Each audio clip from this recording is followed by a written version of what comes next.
जय जिनेन्द्र। भक्तामृत स्तोत्र के काव्यों के अर्थ की पाठशाला चल रही है। अभी तक 36 काव्यों का अर्थ हम आपको बता चुके। अष्ट प्रातिहार्यों का वर्णन हो गया है। आज 37वें काव्य की अर्थ और उसका उच्चारण हम आपको बताते हैं। इत्थं यथा तव विभूतिरभूजिनेन्द्रो इत्थं यथा तव विभूतिरभूजिनेन्द्र धर्मोपदेशन विधौ न तथा परस्य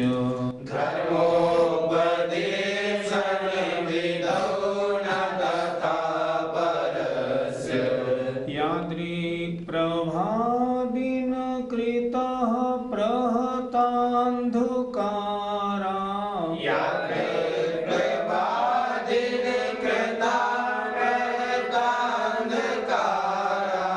तादृक्कुतः ग्रहगणस्य विकासिनोऽपि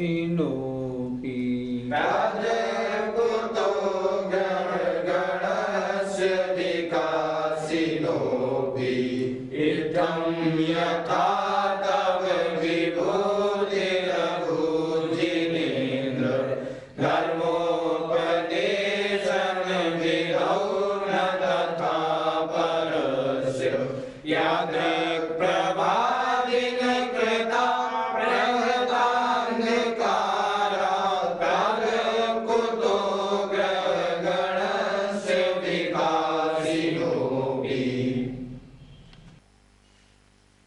पिछले 9 काव्यों में अष्ट प्रातिहार और भगवान के विहार की शोभा का वर्णन हुआ। आचार्य महाराज इस 37 नंबर के काव्य में ये कह रहे हैं कि हे भगवान, आप कितने विशेष हैं। जैसी विभूति आप में है ऐसी विभूति अन्य किसी की है ही नहीं। आइए इस काव्य के अर्थ पर दृष्टिपात करते हैं। कड़े शब्दों को देखें। इत्थम माने इस प्रकार, अभूत माने हुई थी, प्रहत अंधकारा अंधकार को नष्ट करने वाली, यादृक माने जैसी और प्रभा माने कांति, तादृक माने वैसी, ग्रह गणस्य ग्रहों के समूह की अर्थात अन्य ग्रहों की, कुतः कहाँ से हो सकती है अर्थात नहीं हो सकती। आइए एक एक शब्द देखते हैं।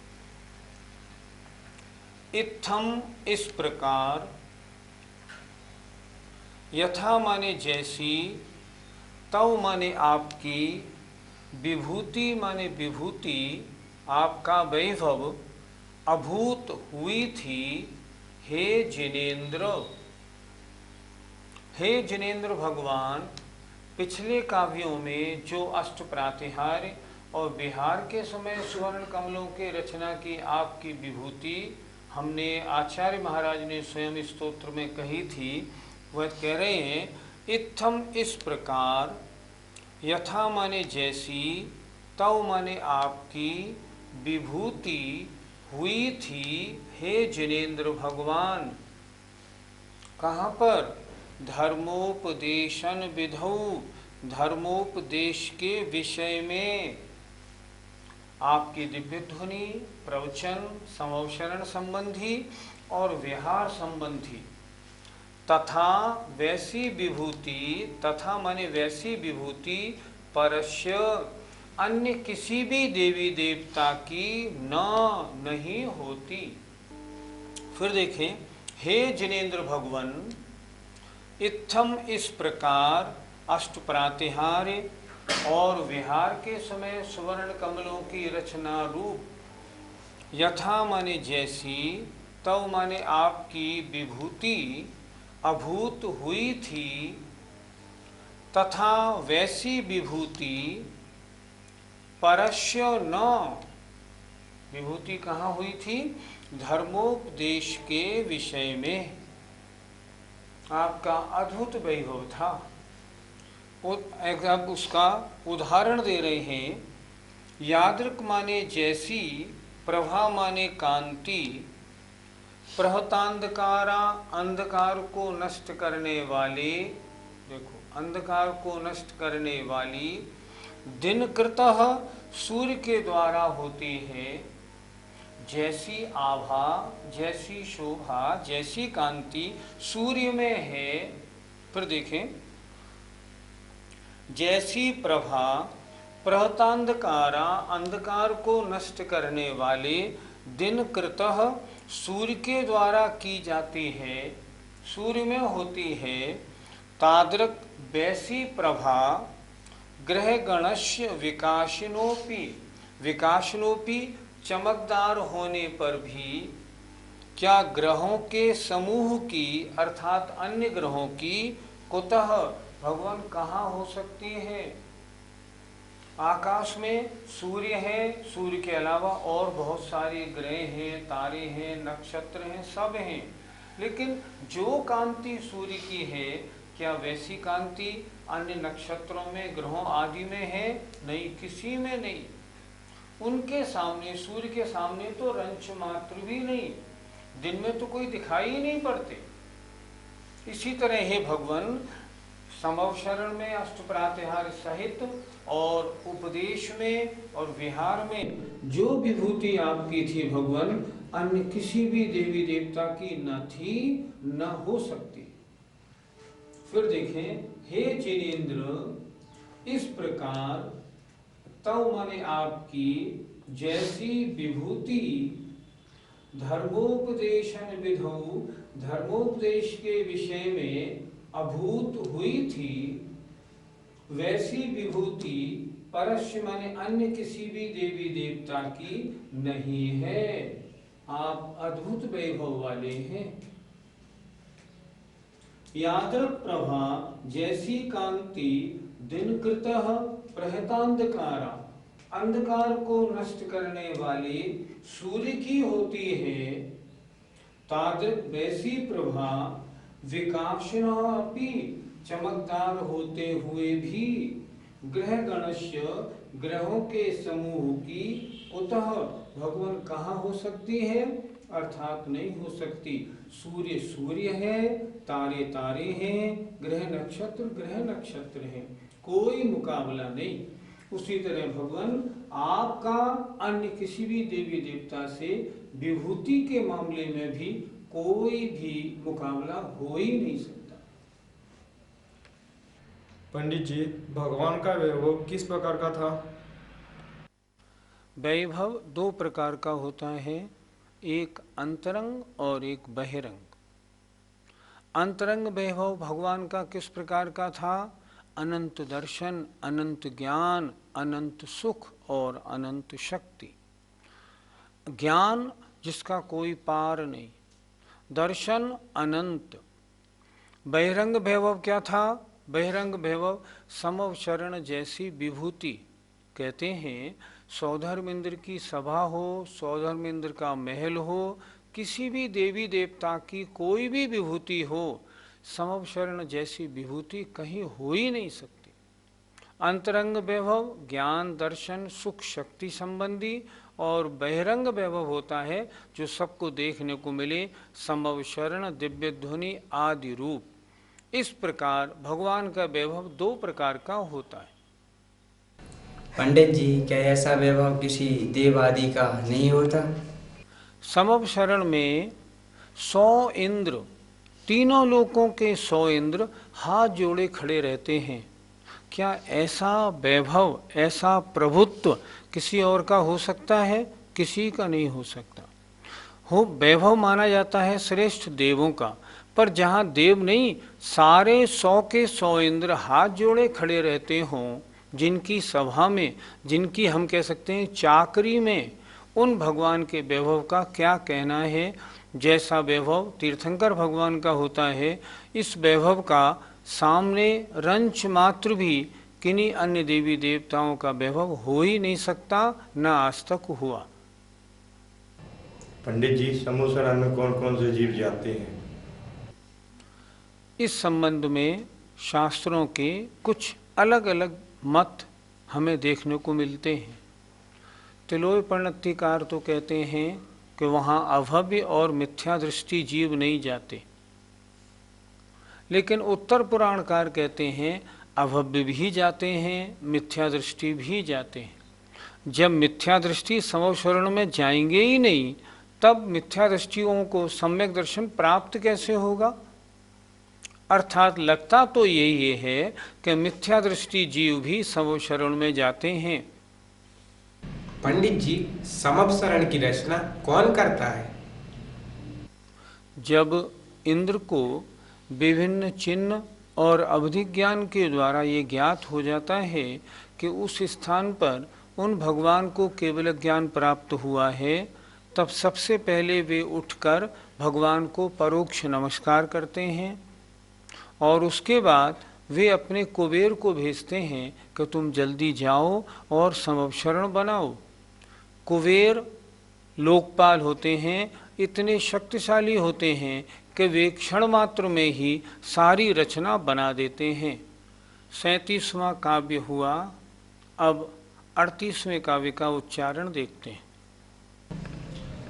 च्युतन्मदाबिल विलोल कपोल मूल च्युतन्मदाबिल विलोल कपोल मूल मत्त भ्रमर नाद विवृद्ध कोपम मत्त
भगवान की विभूति का वर्णन, अष्ट प्रातिहारी का वर्णन, भगवान के विहार का वर्णन और आप अद्भुत विभूति वाले हैं, यह चर्चा पिछले 10 काव्यों में हुई। अब अगले 9 काव्यों में आचार्य बताएंगे संसार में 8 प्रकार के डर होते हैं, भय होते हैं, जिनसे आदमी डरता रहता है कि ये डर आ ना जाए। तो कहते हैं, हे भगवान, आपकी भक्ति करने वाले जो भक्त होते हैं उनको ये 8 प्रकार के डर कभी नहीं सताते। डर क्यों लगते हैं? असाता वेदनी का उदय हो, भय नाम की जो प्रकृति है उसका तीव्र उदय हो तो डर लगता है। लेकिन भगवान जो आपके भक्त होते हैं उनको भय नाम की प्रकृति का भी मंदोदय रहता है। वे भक्ति करने वाले सम्यक दृष्टि होते हैं, असाता वेदनी का भी मंदोदय रहता है, उन्हें डर नहीं सताता। पहले भय का वर्णन यहाँ इस काव्य में है, हाथी संबंधी वर्णन।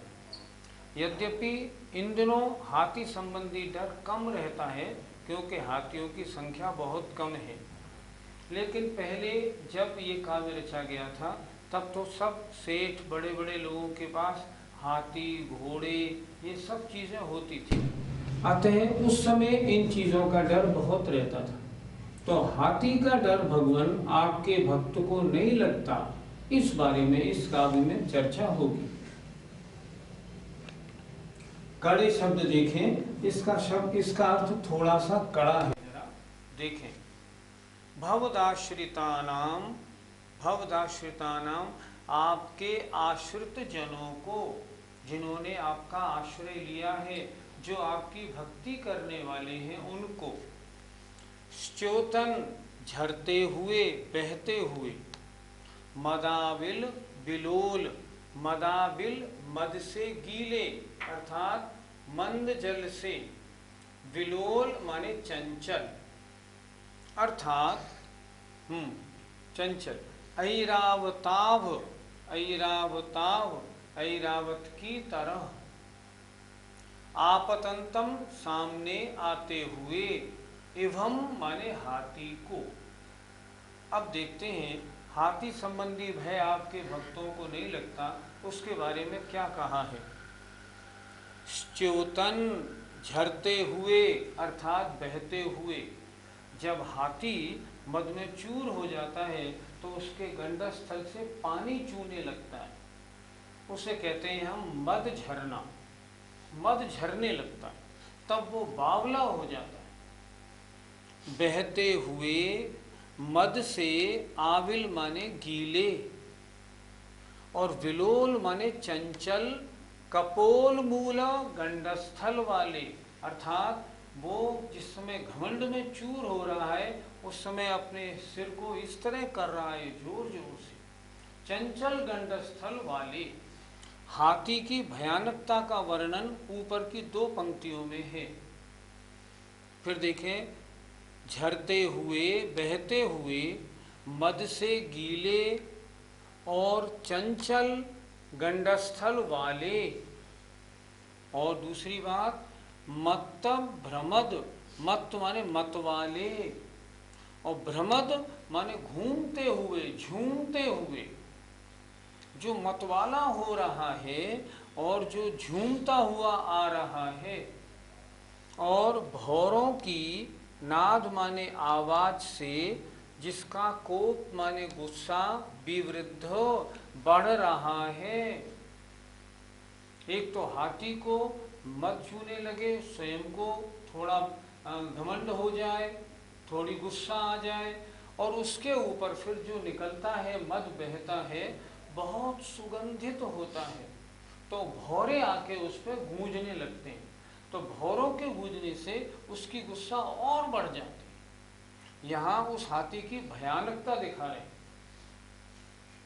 मतवाला हाथी है, भ्रमद माने झूम रहा है, और भौरों के आवाज से जिसका गुस्सा बढ़ रहा है, विवृद्ध विशेष वृद्ध हो रहा है, वृद्धि को प्राप्त हो रहा है। हाथी कैसा है? ऐरावताभम, ऐरावत जैसा। ऐरावत बहुत विशाल, लंबा, चौड़ा, ऐसा ऐरावताभम, ऐरावत के समान। आगे लिखा है इभम माने हाथी को। कैसा हाथी है? उद्धतम, जो प्रचंड है, भयानक, जिसको दूर से देखने पे डर लगा है। आपतंतम, सामने से आते हुए ऐसे हाथी को। आपतंतम, सामने से आते हुए को। दृष्टवा माने देख कर। भवद आश्रिता नाम, आपके आश्रित अर्थात आपके भक्तों को। भयम नो भवती, भय नहीं होता है। कैसा ही भयानक हाथी सामने से आ रहा हो, भगवान जो आपके भक्त होते हैं उनको डर नहीं लगता। क्यों नहीं लगता? वे सम्यक दृष्टि होते हैं। आपका भक्त सम्यक दृष्टि तो होगा ही, और सम्यक दृष्टि को साथ भय नहीं होते। तो भगवान हाथी कैसा ही हो, अगर वास्तव में आपका भक्त है तो उसको डर नहीं लगता। फिर देखें कैसा भयंकर हाथी है। बहते हुए, मद से गीले, और विलोल माने चंचल, कपोल मूला गंडस्थल वाला है। और कैसा है? मत, मत वाला है। भ्रमद, झूमता हुआ चला आ रहा है। और भौरों के आवाज से, उसका जो मद बह रहा है उसकी खुशबू से बहुत सारे भौरे उस पर गूंज रहे हैं। भौरों की आवाज से जिसका गुस्सा बढ़ रहा है और ज़्यादा, पहले से गुस्सा आ रहा था, अब और गुस्सा बढ़ रहा है। और कैसा है? ऐरावताभम, ऐरावत के समान विशाल है। और कैसा है? उद्धतम, प्रचंड है, जिसको देखते ही डर लगाए। आपतंतम, ऐसे सामने से आते हुए, इभम, हाथी को, दृष्टवा, देखकर, भवत आश्रिता नाम, आपके आश्रितों को अर्थात आपके भक्तों को, हे भगवान, भयम नो भवती, डर नहीं होता है। अर्थात ऐसे हाथी को देखकर भी आपके भक्त हमेशा निडर ही रहते हैं। पंडित जी, भगवान का भक्त आखिर है तो इंसान ही, फिर हाथी को देख के डरेगा क्यों नहीं? हाथी को देख के कोई डरेगा क्यों? क्योंकि ये हाथी मुझे मार डालेगा, इसलिए वो डरेगा। लेकिन जो भगवान का सच्चा भक्त सम्यक दृष्टि होता है, वो जानता है कि मैं कभी मरता नहीं।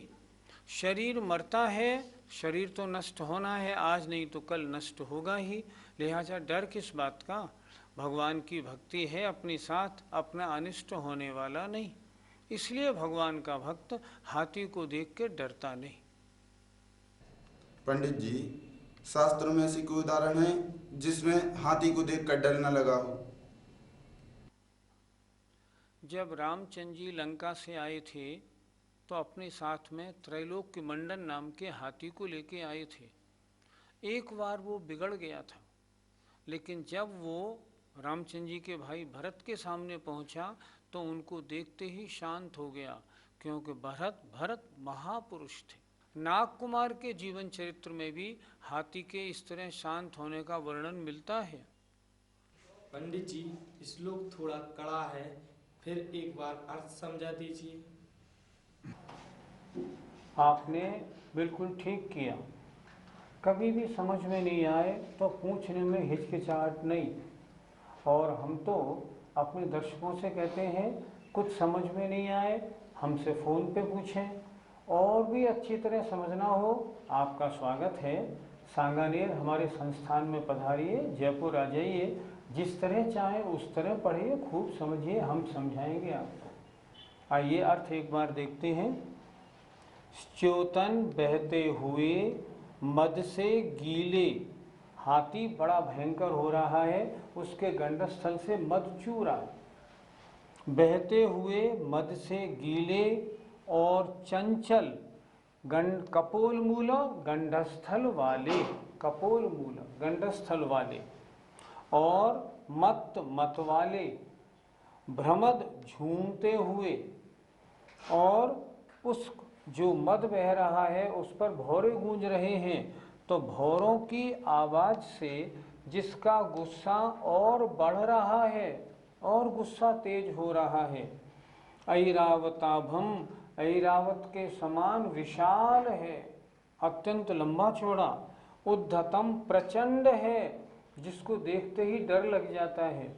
आपतंतम, सामने से आते हुए ऐसे, इभम, हाथी को, दृष्टवा माने देखकर, भवद आश्रिता नाम, आपके आश्रितों को, आपके भक्तों को, भयम नो भवती, भगवान भय नहीं होता है। एक सत्य उदाहरण सुनाता हूँ। एक बार अलीगढ़ में हाथरस में जब रथ यात्रा निकली थी, आज से 70-80 वर्ष पहले, तो एक हाथी बिगड़ गया था। एक पंडित जी वहाँ मौजूद थे, उन्होंने देखा ये हाथी अगर बिगड़ गया तो हाथी के बिगड़ने से तो इतनी भीड़ थी, क्योंकि पहले रथ यात्रा होती नहीं थी, रथ यात्रा पहली हुई थी, तो हजारों लाखों लोगों की भीड़ थी। तो उन्होंने कहा ये तो बिगड़ गया, और अगर ये झूमता हुआ आगे बढ़ा 10-20 को कुचल देगा। पंडित जी ने क्या किया, फौरन उस हाथी के सामने आ गए और उसकी सूंड पे बैठ गए, और बैठ के उसके मस्तक पर नमो अरंताणम, नमो सिद्धाणम, नमो अरंताणम, नमो सिद्धाणम कहने लगे। हाथी 1-2 मिनट में ही शांत हो गया, सारा संकट टल गया। भगवान के नाम से तो बड़े बड़े संकट टलते हैं, हाथियों की क्या बात है। इस तरह इस काव्य में आचार्य मानतुंग गोस्वामी ने बताया है, भगवान जो आपके भक्त हैं वो ऐसे भयंकर हाथी को देखकर भी रंच मात्र भी भयभीत नहीं होते। आइए शेष अगले काव्य में फिर देखेंगे। जय जिनेन्द्र।